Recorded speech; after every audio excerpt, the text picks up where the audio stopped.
నమస్తే నేను మీ సీతామహాలక్ష్మి ఈ రోజు సూపర్ టాపిక్ తో వచ్చేసానండి how to crack A job in Singapore నా స్టూడెంట్స్ చాలా మంది సింగపూర్ లో జాబ్ ఎలా క్రాక్ చేయాలి ఎలా అప్లై చేయాలి దాని ప్రాసెస్ ఏంటి అని అడుగుతున్నారు సో మీకు కూడా తెలుసుకోవాలనుకుంటున్నారా నడండి ఫుల్ వీడియో స్కిప్ చేయకుండా చూద్దాం ఏ కంట్రీలో అన్నా జాబ్ ప్రాసెస్ ఒకటే కాకపోతే ఒక్కొక్క కంట్రీకి ఒక్కొక్క రూల్స్ ఉంటాయి బేస్డ్ ఆన్ దట్ రూల్స్ మనం ఫాలో అవ్వాలి ఫస్ట్ థింగ్ వచ్చేటప్పటికి కమ్యూనికేషన్ స్కిల్స్ మనకు ఆల్రెడీ తెలుసు ఏ జాబ్ కి అప్లై చేయాలన్నా communication skills major role play చేస్తుంది నెక్స్ట్ ఇక్కడ సింగపూర్ లో వచ్చేటప్పటికి స్పెసిఫిక్ లాంగ్వేజ్ టెస్ట్ అంటూ ఏమీ ఉండవు కాకపోతే గుడ్ కమ్యూనికేషన్ స్కిల్స్ ఉండాలి అలా అని మరి మంచక్కంతా ఎఫెక్టివ్ గా ఉండక్కర్లేదండి సింగపూర్ లో జాబ్స్ 2 టైప్స్ ఉంటాయి ఒకటి కాంట్రాక్ట్ బేస్ అనదర్ వన్ వచ్చి పర్మనెంట్ బేస్ మన ఇండియాలో కూడా కాంట్రాక్ట్ బేస్ జాబ్స్ ఉంటాయి కాకపోతే ఇక్కడ కొంచెం ఎక్కువ ఉంటాయి అంతే ఇక్కడ కాంట్రాక్ట్ బేస్ వచ్చేటప్పటికి 1 ఇయర్ కాంట్రాక్ట్ 2 ఇయర్ కాంట్రాక్ట్స్ ఉంటాయి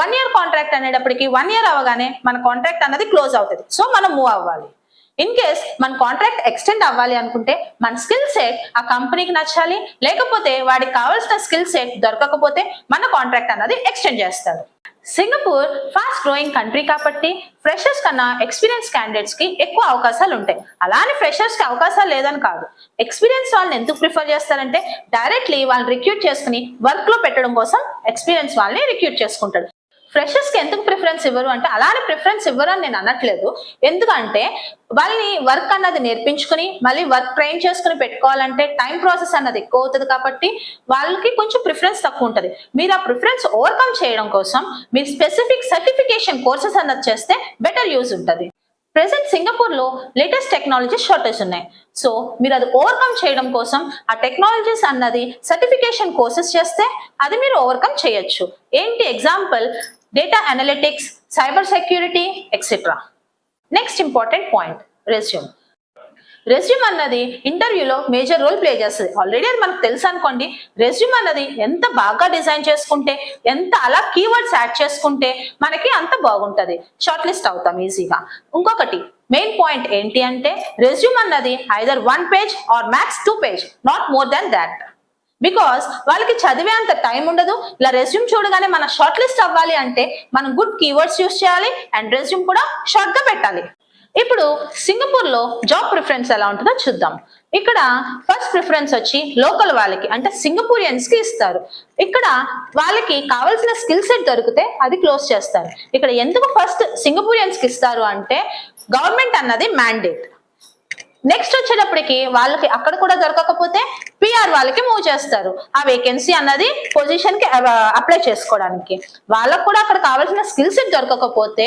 వర్క్ వీసా మీద వచ్చిన వాళ్ళు అప్లై చేసుకోవచ్చు అక్కడ కూడా వాళ్ళకి ఆ పొజిషన్ అన్నది దొరకకపోతే నెక్స్ట్ వచ్చేటప్పటికి ఫారినర్స్ కి ఆ వేకెన్సీ అన్నది మూవ్ చేస్తారు సో మీరు అప్లై చేసుకోవచ్చు ఇక్కడ ఏ వేకెన్సీస్ వచ్చినా కానీ ఫస్ట్ లోకల్ వెబ్సైట్ లో పోస్ట్ చేస్తారు ఆ వెబ్సైట్ ఏంటి అంటే mycareersfuture.gov.sg మళ్ళీ చెప్తున్నాను చూడండి mycareersfuture.gov.sg ఈ వెబ్సైట్ లో 14 డేస్ మాత్రమే ఉంటది పొజిషన్ గురించి ఇది లోకల్ వాళ్ళు చూసి అప్లై చేసుకుంటారు ఆ పొజిషన్ కి మనకి ట్రాక్ చేసుకోవాలి జాబ్ అనుకుంటే ఇది ఫాలో అవ్వాలి ఫస్ట్ ఈ వెబ్సైట్ లో చెక్ చేసుకుంటే ఏ టెక్నాలజీ మీద లేదా ఏ పొజిషన్ కి మనకి ఎలిజిబిలిటీ ఉన్నదా లేదా మనం ఇంకా ప్రిపేర్ అవ్వాలా అన్నది చూసుకోవచ్చు అందులో వాళ్ళకి క్యాండిడేట్ దొరికితే పొజిషన్ క్లోజ్ చేస్తారు లేకపోతే నెక్స్ట్ మనకు అవకాశం వచ్చినట్టే ఇది మాత్రం వదులుకోకూడదు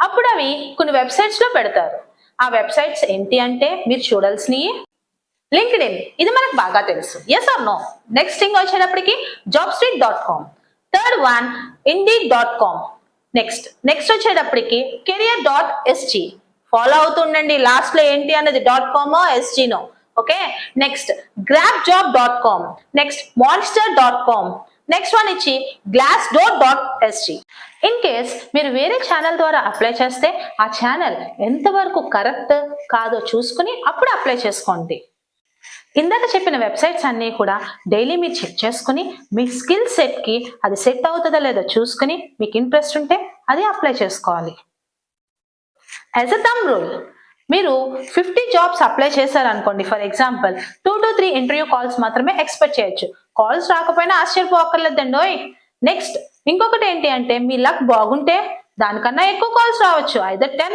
మేబీ 5. చాలా మంది సింగపూర్ లో జాబ్ కావాలి అంటే రిఫరెన్స్ ఉంటే చాలు జాబ్ వచ్చేసినట్టే అనుకుంటారు, కానీ అది చాలా తప్పు. ఎందుకంటే రిఫరెన్స్ ఉన్నా మనకు ఆ పొజిషన్ కి వేకెన్సీ ఉందని మాత్రమే తెలుస్తుంది. కాకపోతే అది మనం స్కిల్ సెట్ యూస్ చేసుకుని ఆ పొజిషన్ ని మనం క్రాక్ చేసుకోవాలి. ఇక్కడ జాబ్ రానంత వరకునే, వన్స్ జాబ్ వచ్చింది అంటే షిఫ్ట్ అవ్వడం అన్నది ఈజీగా ఉంటుంది. ఒక్కొక్కసారి ఇక్కడ ఎంట్రీ లెవెల్ పొజిషన్ కి కూడా ఎక్స్పీరియన్స్ క్యాండిడేట్ కావాలని మెన్షన్ చేస్తారు. అలా అని ఫ్రెషర్స్ అప్లై చేయకూడదు అని కాదు.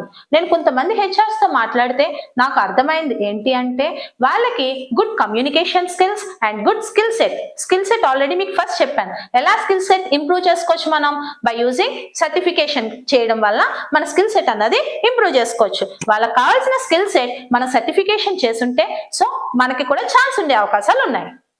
ఇప్పుడండి అసలైన పండుగ, మన రెజ్యూమ్ షార్ట్ లిస్ట్ అయింది. అప్పుడు ఎలా ఉంటది మీరేమంటారు? నేనైతే నెక్స్ట్ ప్రాసెస్ కి ప్రిపేర్ అవుదాం అంటాను.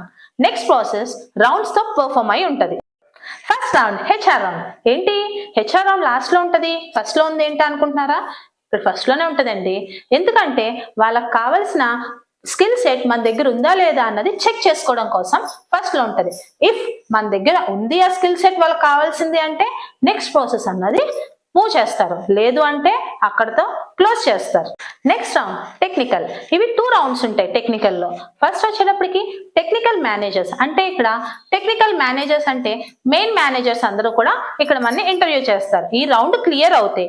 నెక్స్ట్ వచ్చేటప్పటికి టెక్నికల్ టీమ్ తో ఉంటది, అంటే ఇక్కడంతా కూడా టెక్నికల్, ప్యూర్లీ టెక్నికల్, అంటే ఇన్ డీప్ టెక్నికల్ గా వెళ్తారు. ఈ 2 రౌండ్స్ కూడా క్లియర్ చేస్తే టెక్నికల్ 2 రౌండ్స్ కూడా నెక్స్ట్ వచ్చేటప్పటికి మేనేజ్మెంట్ టీమ్ తో ఉంటది. ఇది జస్ట్ ఏంటి అంటే ఫార్మాలిటీగా ఉంటుంది.